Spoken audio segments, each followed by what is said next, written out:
Hello, everybody. Welcome here.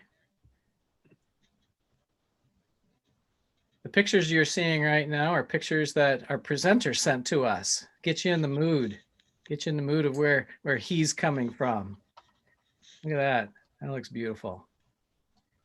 So welcome again. This is Teach Outdoors Minnesota, our weekly workshop. And as I'm letting people in, I'll just make it obvious. This is our 11th workshop. I think back when we first started doing this, and I thought, wow, if we ever get to 11 workshops, that's amazing. And we have probably 11 more lined up as well. They just keep going, which is really fun. And so we're pretty pleased about that. What I'd like is, as you enter, go to the chat, type in where you're coming from. Just give us a sense of where everybody's coming from. And it would be fun to be able to see that. And in a moment here, once I feel like I've got folks admitted, because there's always a few stragglers, that then we'll stop the slideshow and turn it over to Caige, our presenter. I want to remind you also that I'm recording this. So if you miss a part of it, or if you know somebody else who wanted to be here but couldn't, remind them that they're recorded. And Anna will put those on our website and make them available. That's a beautiful picture, Caige. Wow. Excellent. Sweet. Well, I think, and I'm going to stop sharing here, and I'm still admitting a few more people here, which is great. So thanks again, everybody, for being here. Remind you, this is our weekly workshops. And again, those of you who showed up at the end didn't hear me say it, this is our 11th one. I was mentioning to Caige, because as we were getting ready, that he got disconnected. And I thought back to the very first time that I ran one of these. If our main presenter would have been disconnected like 2 minutes before we even started, I would have fainted dead straight way. Oh my gosh. And now it's just like, oh, whatever, Caige will be back. Which means that I'm growing. I am growing and getting okay and comfortable with this. Caige, I want to turn it to you, just like I do with everybody, and just let you take the stage and share your stories and your magic. Thanks for being here. Thanks for being part of our community. We're ready to learn from you. Thank you, Joe. And I have to agree with what you said. I think that we're all kind of now getting used to, unfortunately, the age of distance teaching. So if I would have had that happen last year, I would have been panicking as well. But the amount of times I've frozen and had to restart my computer, we're getting to be pretty good at that. So like Joe said, my name is Caige Jambor, and I am teaching and living in Bemidji, Minnesota. And I work at a school called Schoolcraft Learning Community. It is a smaller charter school, and it's about 20 miles north of the actual city of Bemidji, kind of tucked away on a private road with almost 27 acres of forest that surrounds it. So it's our little shire. We're kind of tucked away, which is a nice place to learn. And the class sizes are about 20 students, and the whole population is almost 200 students. So it's a little family, which is a lot of fun. I'll just give you a backstory of my journey and where I'm coming from and how I got to be sitting here in front of you today. And in 2014, I graduated from Bemidji State University. And I graduated pretty young. I think I was 21, and I went, did some high school stuff that got me through college quickly. I didn't know that I was going to miss out on maybe having some few more adult years because of that. So my first job right away was being a para at this school. And after being a para for a first grade class for 1 year, I decided that maybe spending my days with a bunch of little kids running around me was not the right place that I needed to be at that time. So I took a break and I went to Norway and did a small master's program there in peace research. And it was during that time that kind of the social emotional learning side and the forest school side kind of merged, because what we learned was all these, global peace policies and that kind of stuff, but also getting to kind of see and witness the Scandinavian teaching style.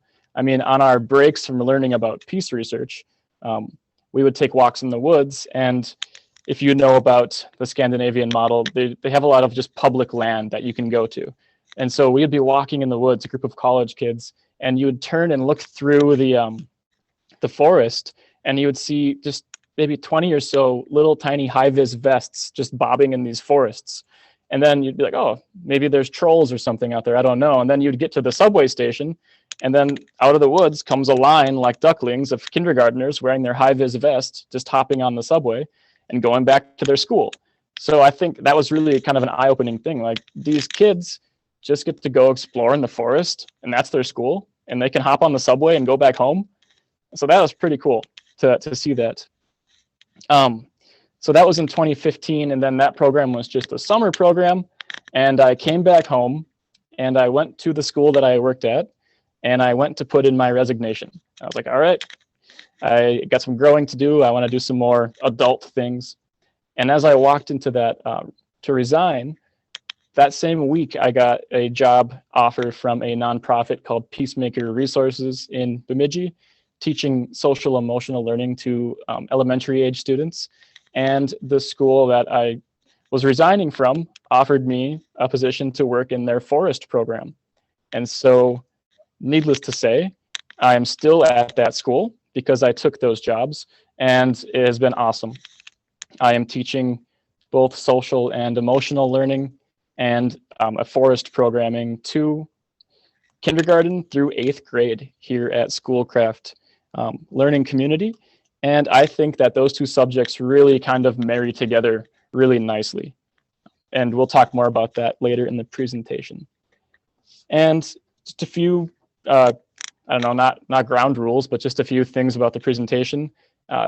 We have a very high-tech building that has automatic lights. So if they go off and you see me have to stand and wave my arms because my cubicle blocker prevents me from just waving at it from here, that's a good sign that it's going to take 15 seconds for me to turn those on and stretch. And maybe you want to stretch a little bit for 10, 15 seconds as well if they do that.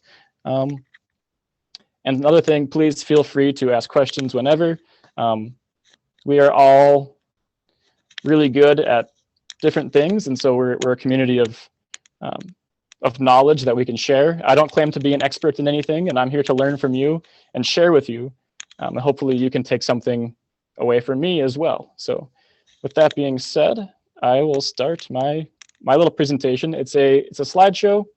We'll kind of go through that a little bit. I tried to make it interesting. And if you have questions, interrupt me whenever. I teach kindergarten through 8th grade, so I am used to people just interrupting whenever and trying my best to answer those questions. All right, I'm going to share.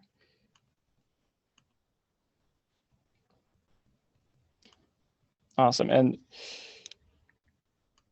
Joe, could you just give me some verbal that you can see what I'm seeing, because my screen might look a little different? Totally good. We're good. All right, fantastic. So the presentation today, and the topic that I am going to be sharing about, and just sharing my perspective and how I like to do these things at my school, is on finding mindfulness in nature. So I know that the title says sit spots, mindfulness in nature. Well, sit spots are only just a part of finding mindfulness in nature. And we're going to come back to the sit spots more towards the end. But first, I want to kind of share a little bit about where we were and where we are now in the big picture as humans. Kind of how I shared about my journey. I want to take a look at the journey of humans.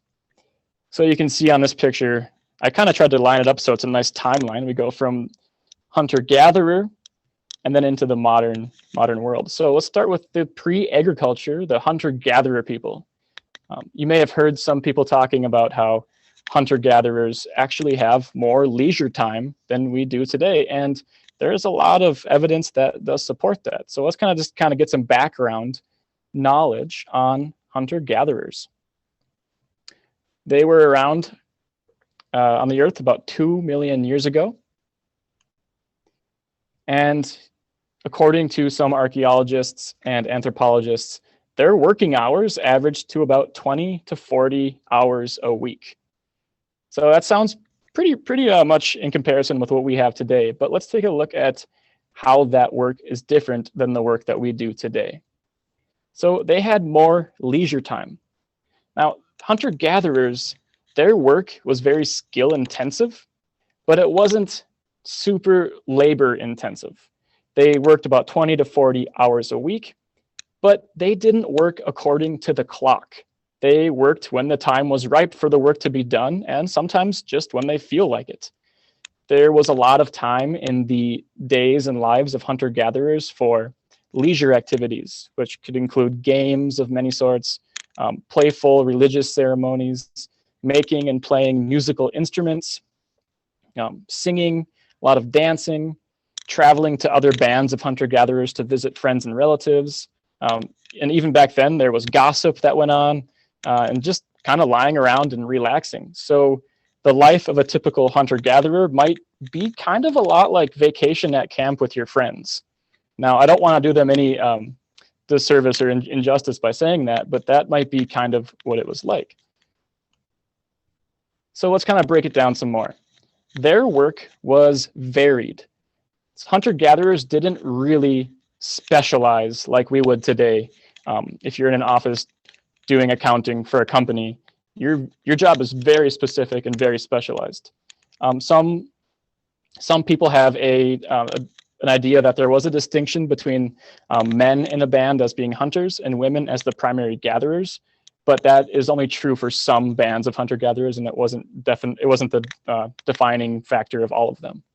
So because I said they do not specialize, everybody in that band of hunter-gatherers was involved in most of the society's economic activities. So these activities do require skill, knowledge, and decision-making ability. So it's not to say their work isn't important or useful, but that they did a lot of different jobs.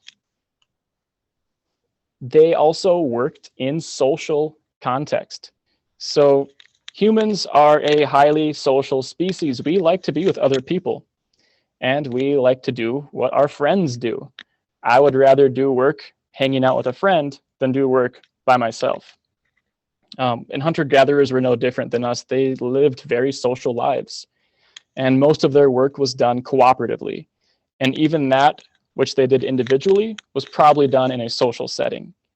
And in general, anything that we humans do with friends has more of a spirit of play than things we do alone or with collaborators who aren't really our friends. And so that leads me to my last point about, well, I'll just say one more thing, a collective approach. So if you're breaking this down, hunter-gatherers or bands had kind of this collective us and we approach. And they could kind of call what they did play in a sense. And play by definition is optional. It's something that we choose to do, not something that we have to do. So how do hunter-gatherers maintain the sense of choice about the work they do? Because really their work wasn't optional. As a band, they had to hunt, they had to gather, they had to make tools, and they had to build shelters, and so on if they wanted to survive. However, for any given person on any given day, these were, for the most part, optional. If you didn't feel like gathering that day or that morning, you could definitely do it the next day, or somebody else might do it. So just keeping that in mind, because we're about to jump 2 million years into the future with our post-agriculture modern day. And I put US in there because the research that I did came a lot of times from US, surveys done in the US. So in our modern economy in the US, we tend to think of life as a matter of give and take, cost and benefit, effort and reward. And from this view, work is what you do for a benefit. If somebody got those benefits without having done the work, some people would say something is wrong. Economists and some psychologists often talk of this as if it is essential human nature. But myself, and maybe you and many other people, think that's not totally accurate. So the hunter-gatherers, going back, did not conceive of life in terms of cost and benefit. They saw it instead as a playful adventure. You do things because they are fun, and you share the bounty with everyone you know, regardless of what those people have been doing. So we're going to kind of do a compare and contrast.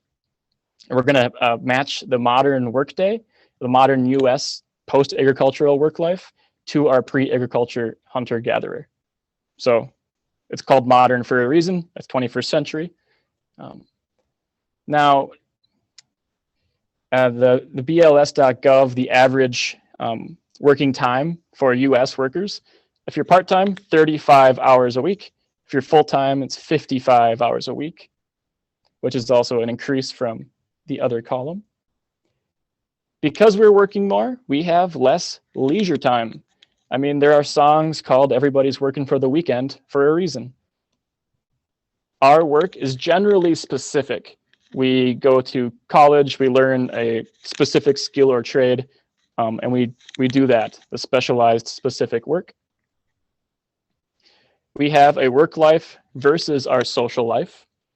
Some people are very fortunate and lucky that there's kind of a connection between the two, but for the most part, what is seen as normal in the US is that work life, social life distinction.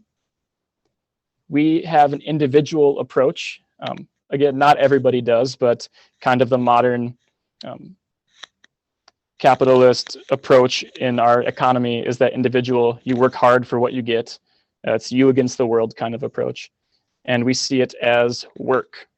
I mean, they make movies based on this alone. One of my favorite movies, Office Space, is kind of based on what would happen if you flip some of these things upside down. So I know that all sounds pretty stressful. So I'll stress you out some more. According to the American Institute of Stress, until around 1995, Japan held the record for the number of hours employees work each week. But today, Americans, we win. We work almost a month more than the Japanese and 3 months more than the Germans. So we all know that the modern work approach in the US can be kind of stressful. And there was a bridge survey that had 1,000 US workers, and it was about habits in the workplace. And according to the respondents, only a third of the people say that their place of employment encouraged them to take PTO. And only 11% of the respondents felt like they were encouraged to take mental health days. So that's stressful. But luckily, stress is just for adults. So the kids don't have to worry. That's the end of my presentation. Wait a minute. No, it says here that a 9-year-old Tiana Sermons is going to tell us about the stress that kids face. And I'll just read it along here. You can follow along. Did you know that students can get just as stressed as adults? It is true. Students spend a lot of time at school, and there are so many different things they worry about that may cause them stress. Part of the problem is that the students don't know how to relax themselves when they get upset or frustrated. When kids get upset and frustrated, they can't focus. So they become unhappy and stressed. The next time a student tells you they are stressed, believe them. It really is possible. There are so many things that kids deal with while in school, and they may not always know how to handle it in a positive way. If we all work hard to help students find ways to deal with stress, it will help get rid of the bullying, it'll help students learn more, it will help them have more fun. Even finding just one way to help reduce stress in elementary school students will help kids learn and be happy in school. And that is a picture of Tiana Sermons, who was 9 when she wrote that. I'm going to do a quick light stretch.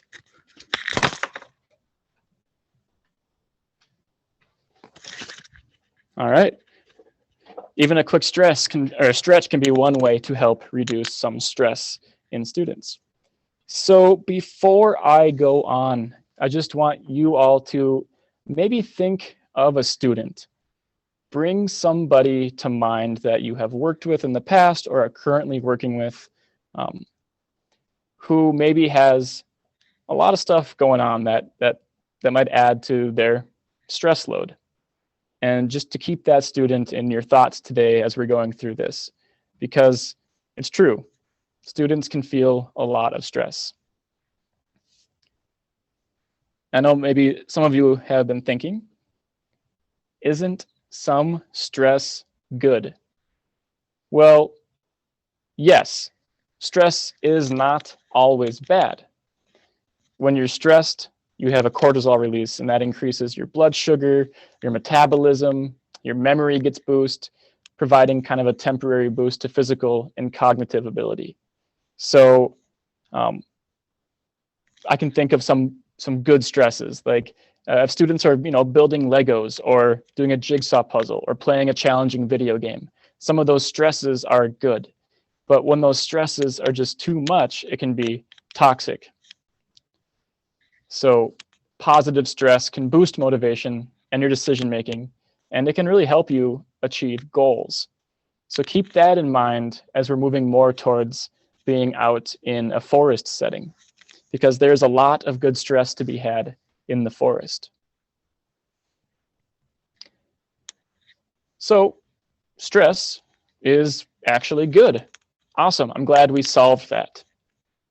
Oh wait, not always. There's more work to be done. So this information I'm going to share is from a Harvard study on the developing child. And it's just kind of the basics on what chronic stress or toxic stress can do to developing brains and developing bodies. So chronic stress can cause those high levels of cortisol that impair brain functioning and suppress the immune system. So if your immune system's suppressed, you're more likely to get sick. More likely to be missing school days, more workload. It's kind of that cycle that you may see. During childhood, the neural circuits for dealing with stress are malleable. We all know that. I shouldn't assume we all know that, but that's something that we've heard in many presentations in this current era that we're in. So chronic stress can rewire the brain to become overly reactive or slow to shut down when faced with threats, disrupting brain development and increasing the risk of diseases even into adulthood. And that is, again, the Harvard report. I was just doing some reading last week, and the phrase stuck out to me: neurons that fire together, wire together. And that's kind of what this is saying. If we're having that constant stream of stress, that's going to be our norm, and that's not what we necessarily want. But if we are finding positive ways and responsible ways to cope and deal with stress, or to learn from stress, those neurons also will be strengthened and help you further into your life. Does anybody have any questions so far, or anything they want to share, or anything that comes to mind at this point in our presentation?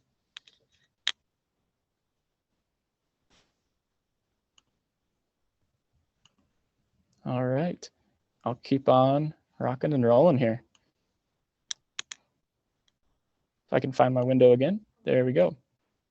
So, can't we just go back to being hunters and gatherers? I mean, we could all just move out to this little house in a field somewhere, and we could all take turns doing the jobs.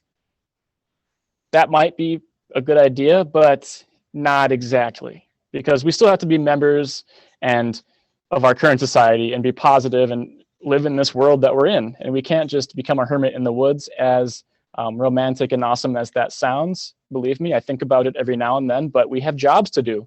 We have the kids to look after, and we have the society to build up to how we want it to be. However, I think I might have found a time machine to go back in time to the kind of the hunter-gatherer, the more leisure time, the more of the collective approach. And that is going out into the forest. You can see that's the car I drive to school, and it helps me get back in time to being a hunter-gatherer. In the forest, we have so much time and opportunity to grapple. And that's kind of a buzzword right now. It just means that positive stress, the good stress. And we can get our neurons to better cope with other stressors we experience in the classroom. So it might sound kind of weird, but yeah, getting stuck in a tree and having to navigate your way down can help you when you're stuck on a long division problem that might have caused you to have a meltdown earlier in your life or in your experience. You're learning how to use those neurons to navigate through stress. All right, let's get our DeLorean out of here.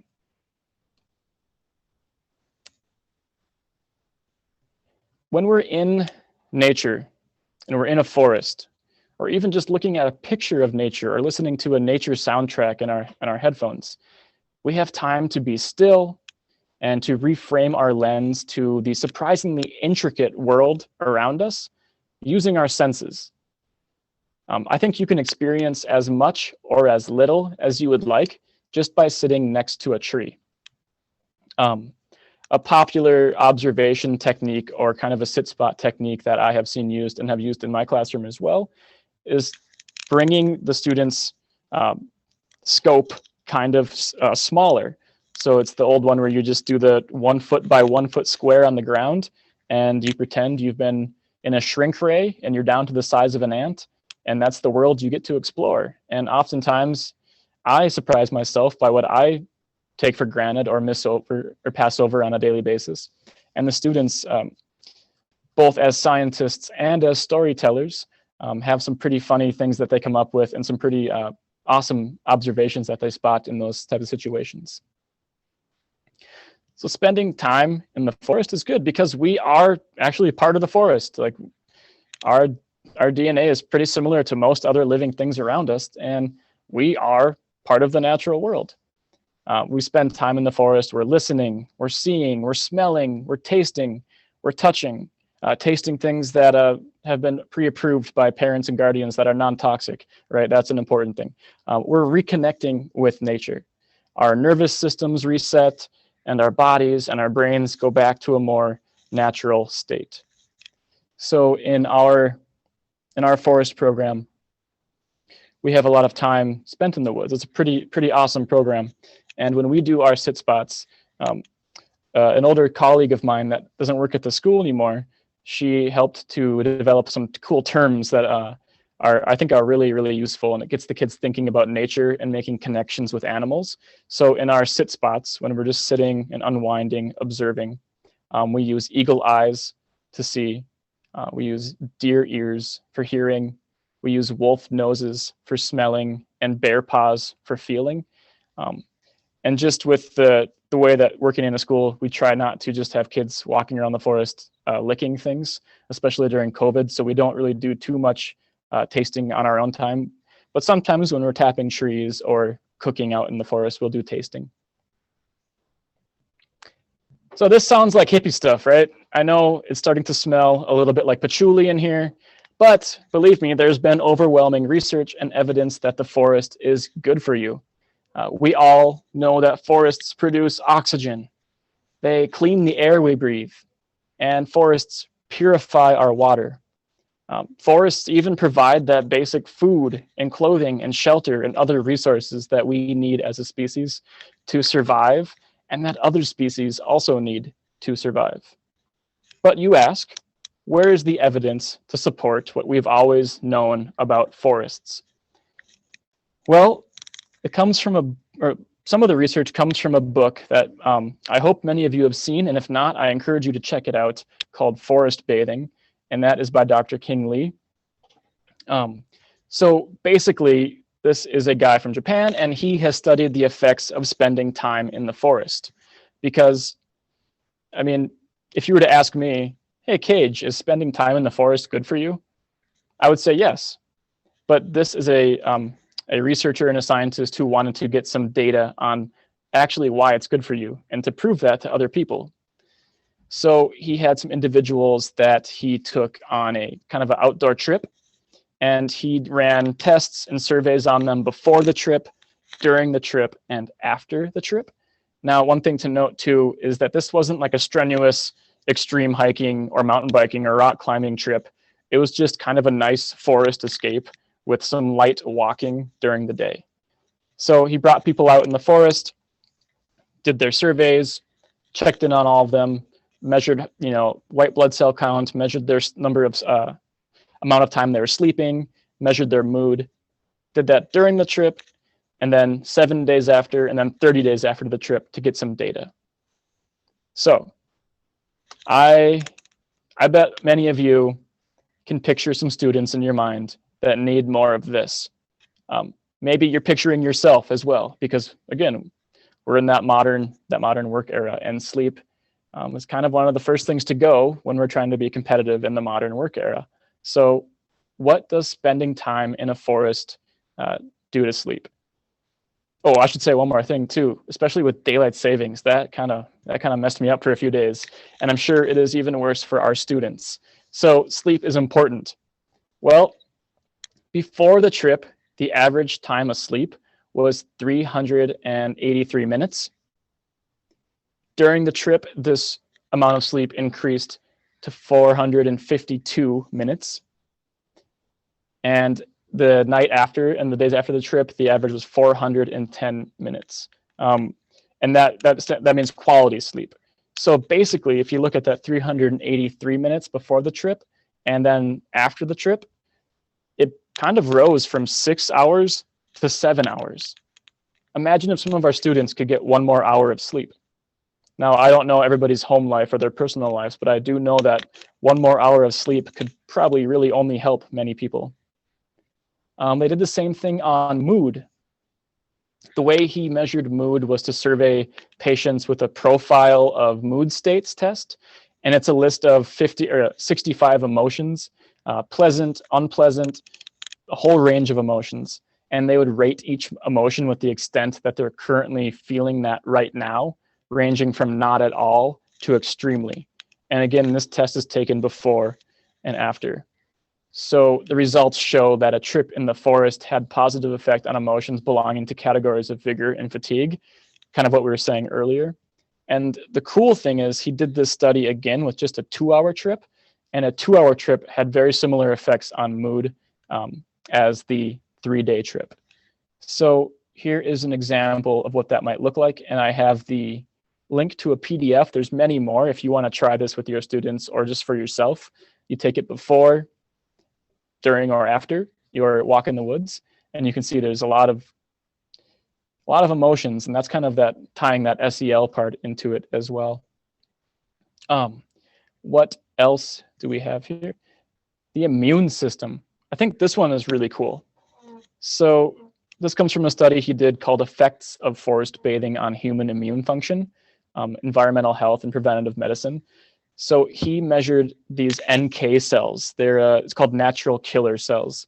And it's a type of white blood cell that can attack and kill unwanted cells like virus or tumor cells.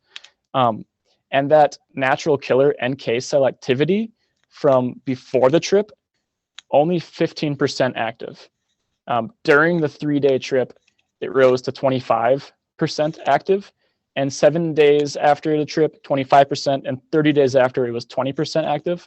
So even a month after the trip, those natural killer cells that were helping the body were active at a higher percent.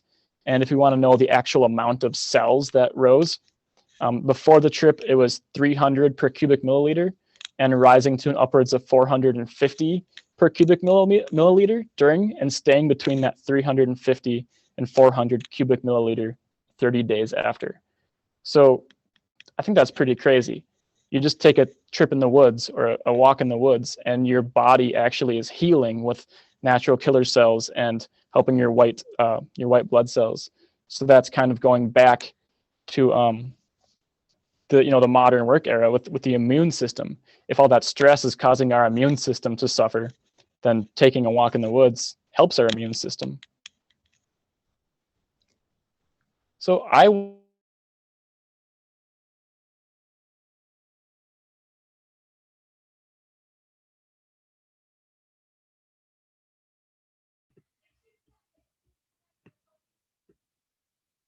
Well, it's possible that we lost him again.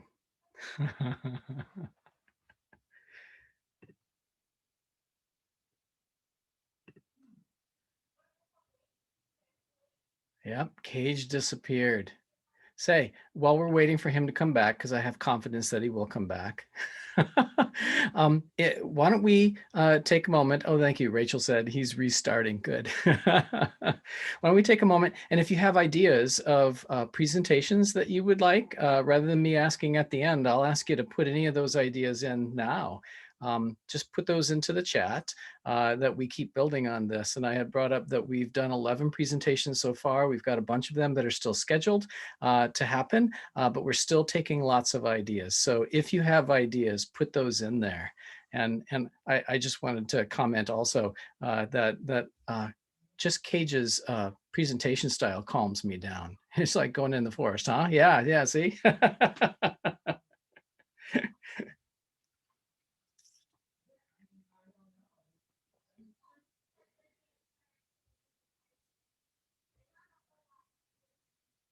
Ah, Okay, thank you. Sorry, I don't mean to lower anybody's immune system by stressing them out by getting frozen every now and then. If I am stressing you out, you can just look out the window or take a quick walk in the woods and you can get that immune system back up. Thank you for your patience, everybody. How's everybody doing? Anybody have any questions or things they want to share that are from their school or their perspective or connections that they're making along the way? I want to learn from everybody and have a conversation as well.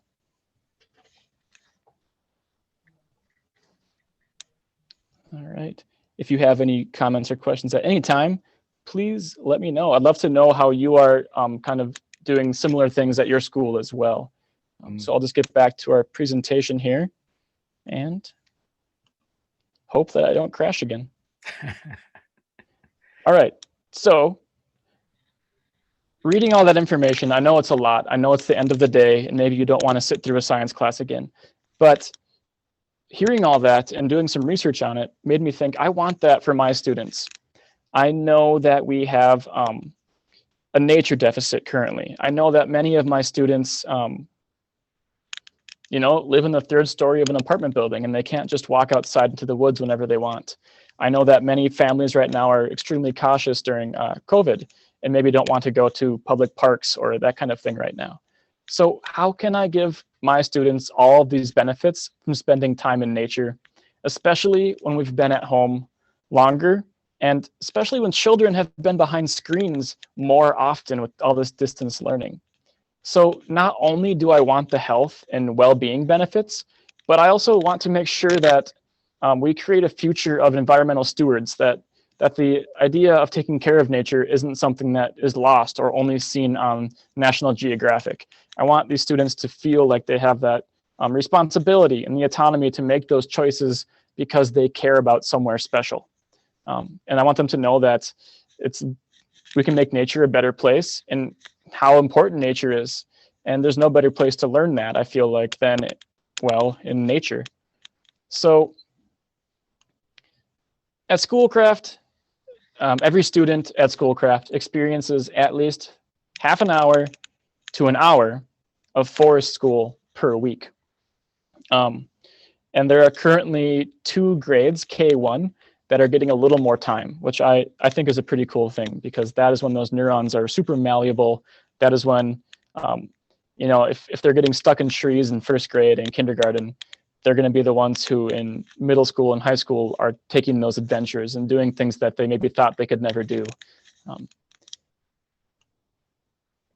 So in this program, we learn both wilderness skills and nature and seasonal based academics in our forest classroom.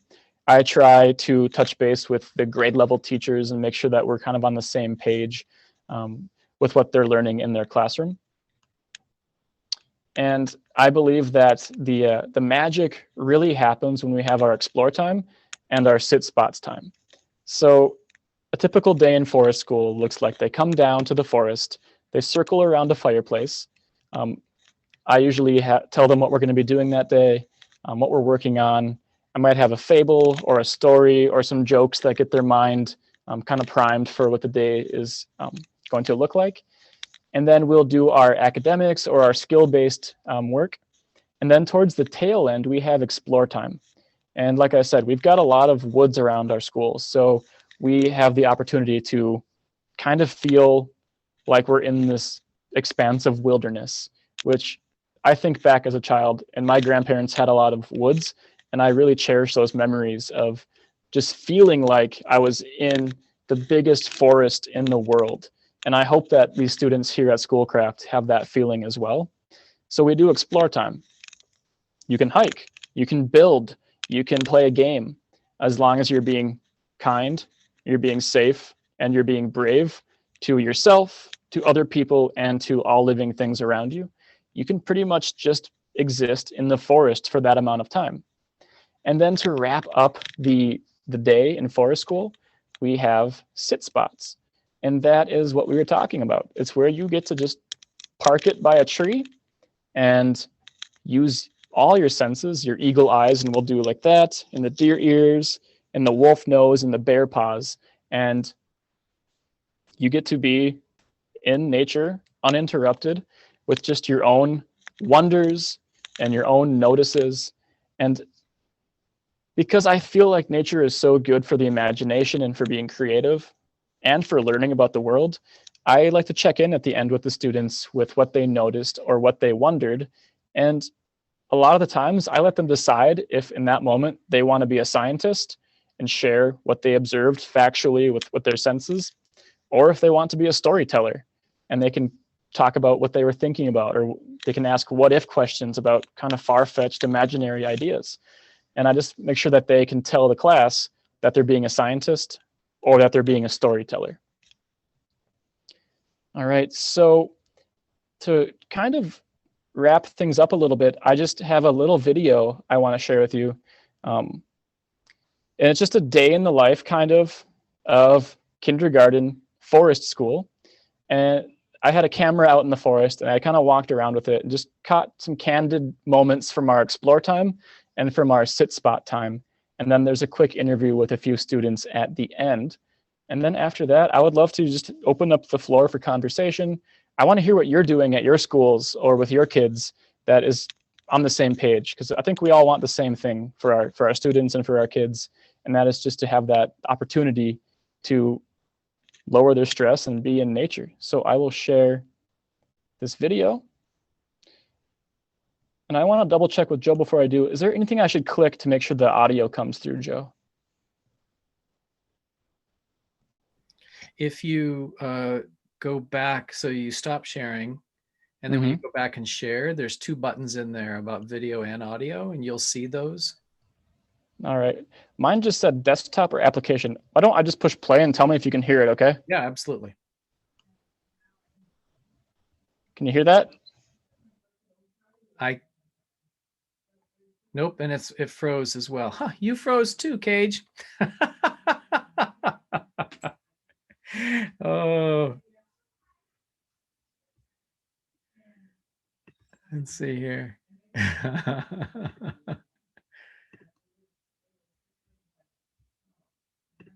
All right.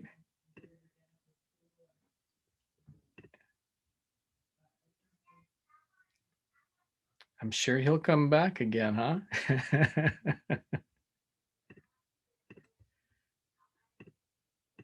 How funny. So how do we get out of that? Stop participant sharing. There we go. We're back. Hey, I'm curious, while he's gone, if anybody has stories of ways that they engage their students. I'll just start us out real quick, is that with my graduate students at Wolf Ridge, I require that early on in the year that they go and they sit underneath bird feeders for 60 minutes. 60 minutes without moving, and they just have to observe and gather their thoughts there. And for some, it's the most painful thing they've ever experienced, but many of them years later talk about that. Any other folks have stories of what they've done to work with students outdoors like that? Well, I have one. So we had a virtual adventure with Joe a couple weeks ago, and Joe, you were out feeding chickadees from your hand. So I would say about half of my class went home because they have bird feeders already, and grabbed their spare seed and tried to sit there. And some of them said the birds came to them. Yes. So Yes. just kind of making those connections from what they see at school and talk about, it was our morning meeting for several days. Lisa, thank you for sharing that story. I was always wondering.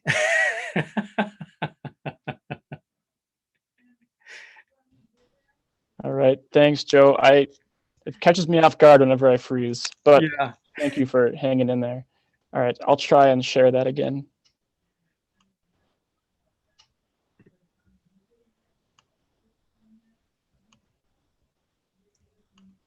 All right.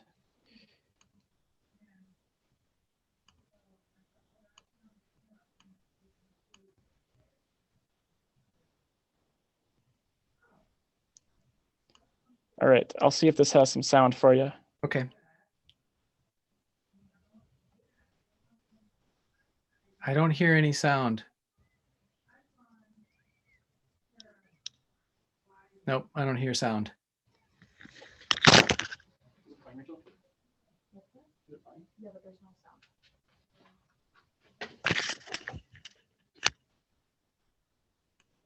I'm gonna pause for a minute. Is there any sound, Joe? No, there's no sound. Okay, we're gonna do this. We're gonna figure it out.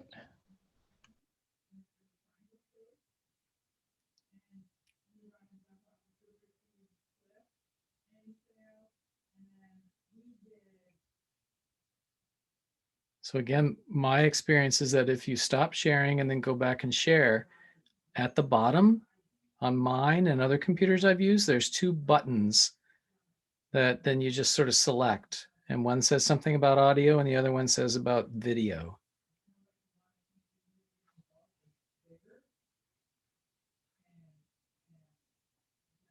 I'll try that, Joe. Okay. Let's see.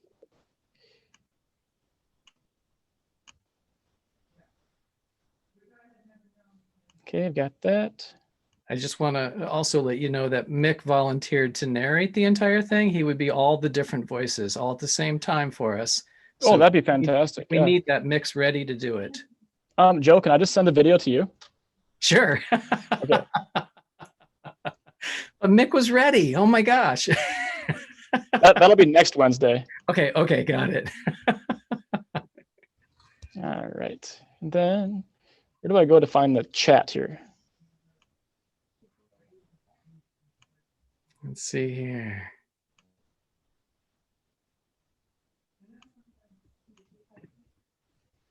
I can't see the chat on my screen either. I'm having a good time. You can't. Well, I'm The word more. You see the word more? the three dots with the more. Click on that and see if your chat's there. Oh, whoever's saying that right now is brilliant. Thank you. I actually don't have the three dots, but I will email you, Joe, really quick. Is that okay? Yeah. Thank you for your tech support, everybody. Yeah. We're all, we've had to learn 5 or 6 different video programs in the last year. I would say that Lisa shared a story. Thank you. You just fed my heart, Lisa, for sharing that. But if other folks have stories that they wanted to share, this would be a great time to go ahead and do that too while we're trying to figure this out.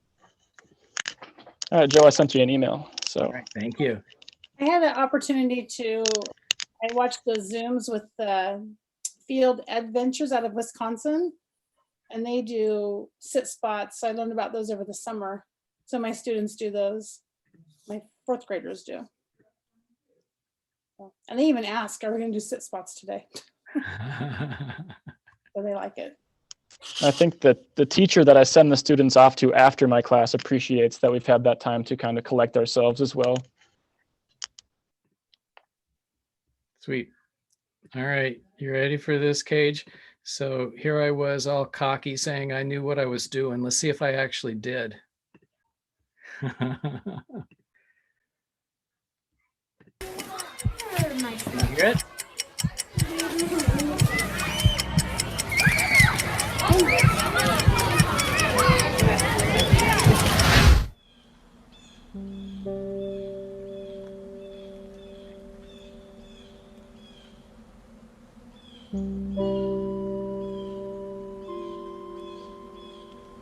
See, the physical world is wiggly. The clouds, mountains, trees, people are all wiggly.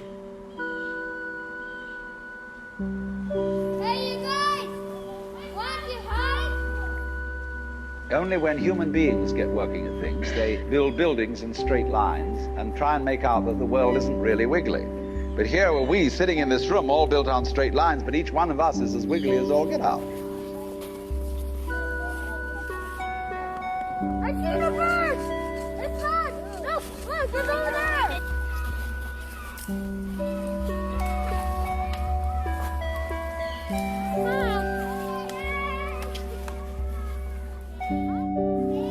I'm doing it! You made a jungle gym!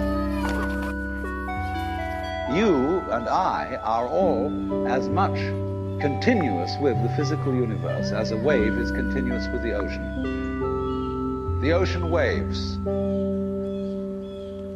and the universe peoples. And as the wave, I wave at you and say, you, the world is waving at me with you and saying, hi, I'm here.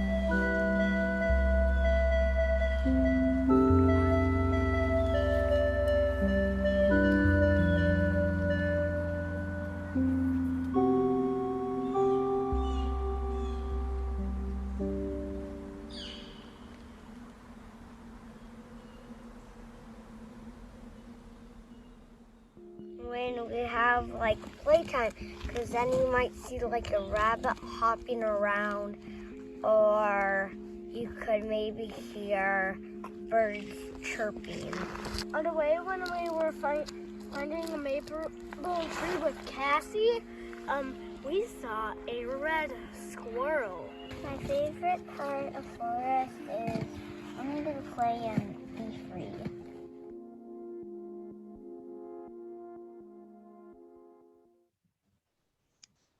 Thank you, Joe, for sharing that. God, you bet. Thank you. So it's not all, ambient synths and snowfall and birds chirping all the time, but that's what we strive for. We strive to give these kids a place to be free, like the last student said, and to just experience nature and keep their eyes open for really, they can look for as much or as little as they need to in that moment. And some kids come to school and they're not ready to take it all in yet, and they just need a quiet place. And some kids come to school and they want to be the best scientist in the forest as they can be. So just giving them that time at the end of the class to use nature how they need to use it. So thank you for the comments in the video. It was a lot of fun to put that one together. All right, so I think now is a good time to kind of just open it up for any questions or sharing of resources, or how I can share any resources with any of you. So if you would like anything from me, let me know.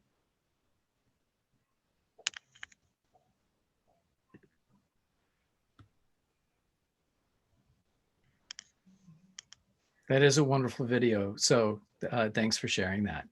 Yeah, you're welcome. Thank you for saying so. Yeah.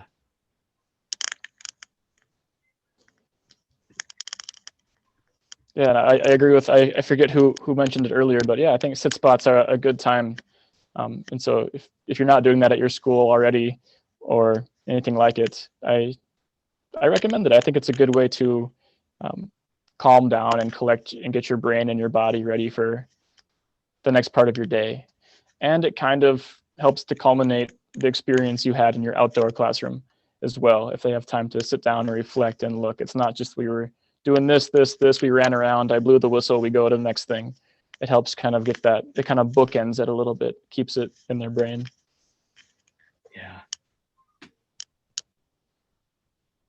I'll share one Well, more story, just one more quick story about Jean Baudet, who teaches in Prior Lake, and that I don't remember how long he actually did it, but it was at least a couple months long, where the beginning of the school day, as a part of their beginning, they would go out as a collective unit and walk a particular trail and take data and take notes to start the school day by being outdoors every single day and gathering that data. And his whole point was to gather the data in nature journaling and to use that data for math and a variety of other things. But I know that at one point he talked about how just what a wonderful way to start the day, breathing slowly, walking outside, paying attention to things that we might otherwise just zip right by. So yeah. And I think, Joe, I think that goes back to kind of what I was mentioning earlier about the kind of the connection of SEL with forest school, because we don't know how a student is coming to school. They might do something in the classroom and a parent would say, or the teacher would say, they went from 0 to 60 in 10 seconds, but really they may have come to school at a 57. Like, we just don't know. So kind of giving that buffer zone, I think, can be, instead of the first thing you hear when you come in the door is, you're late, get to class, what are you doing? Let's hurry up. If the first thing you hear is the sound of nature, it can help catch you up to where you would like to be. Yeah. Well, I just want to say thank you to everybody for being here and, staying awake and giving me some smiles through the presentation, even though I was in and out. I'm a busy guy, have to freeze every now and then. But thank you to, the Minnesota Teach Outdoors and to Joe and to Anna for helping out with everything and being the logistics and keeping me in the loop. And thanks for coming to this. If you would like any resources or anything I mentioned or anything like that, again, Joe said it's recorded, but also I can definitely answer emails. And I found out how to use the chat now, so I'll just put my email in the chat. Learn something new every day. Yeah. So I put my email in there. If you want to send me any questions or if we ever want to share any resources or anything like that, reach out anytime. But thanks for everybody for hanging out today. Yeah. Thanks everybody for coming. Remember the next week we're going to be meeting up. Oh my gosh, I forget what it is. This is what happens. I get into the presentation and I forget who's doing the next one. I think it's with. It is the Yes Youth Energy Group. So that is for it's a student group for student groups. So it's activities that student groups can do to be leaders in their school related to energy conservation. So it's going to be some sample projects, I think, highlighting what different youth groups have done related to educating their community. Oh my gosh.